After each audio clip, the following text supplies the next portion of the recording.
Stop all the clocks. Slip off your shoes. It's time to start singing the lockdown blues. With one saving grace for our COVID fatigue, the ongoing thrill of the Premier League. For those stuck indoors, it's the perfect distractor. The league with that je ne sais quoi, the X factor. Southampton and Leicester hit 4 and were stunning. Liverpool somehow still making the running.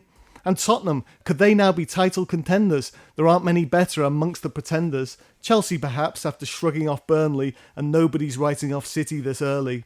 But let's start with Leicester in merciless mode. Irresistible winners, 4-1 Ellen Road. With Schmeichel in goal, Barnes and Vardy up front. Could they be worth backing for a wee title punt? Might sound unlikely, but in 2016, their title possession was as unforeseen. And if not the Foxes, then what of the Saints? 4-3 v Villa, who could have no complaints. Southampton, in fact, were if anything better than the scoreline suggests, via the fading pace setter. 4-0 at half-time sure raised some eyebrows. Vestergaard, Ings and 2 goals from Ward-Prowse. Those games were the highlights of a match week that saw a total of 30 goals scored and no draw. And though we no longer can watch football in pubs, this was the week when the great super subs sprang from the bench like bebroomed Harry Potter. At Anfield, you guessed it, our friend Diego Jota, who just when the hammers were tiring and weary, latched onto a wonder through ball from Shaqiri. Tottenham were also on edge, a bit antsy. They'd led through Kane's pen before cool Tariq Lamptey popped up to underline his reputation as a star of the future, a Brighton sensation. Spurs were in need of an energy boost. They got it when Bale was at last introduced, and 3 minutes later was in the right place to head home and put his side 2 off the pace.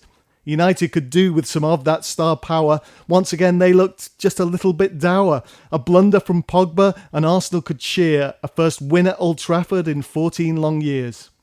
So we've put back the clocks, we've cancelled our plans, settled for being just sad armchair fans, no longer watching the games from the bar. Will anyone hear us scream at VAR? Certainly we'll all be glued to our streams on Sunday when England's 2 superpower teams go head-to-head up at Manchester City. Will Liverpool win? Be left sitting pretty? Short of defenders, Klopp's men look frail, but City have hardly been blazing a trail, and given the way that this season's progressed, honestly speaking, it's anyone's guess. Brilliant stuff, Kev. Thanks a million, Finno. We'll chat to you next week. Joe, thank you. Nice one, JP. Sorry about Friday, Joe. Kev, thank you very much. Great stuff. Soon. Thank you, Kev. This has been the Irishman, Englishman and Scotsman Football Podcast. Thanks for listening, guys, and we'll see you all next week. Enjoy the games.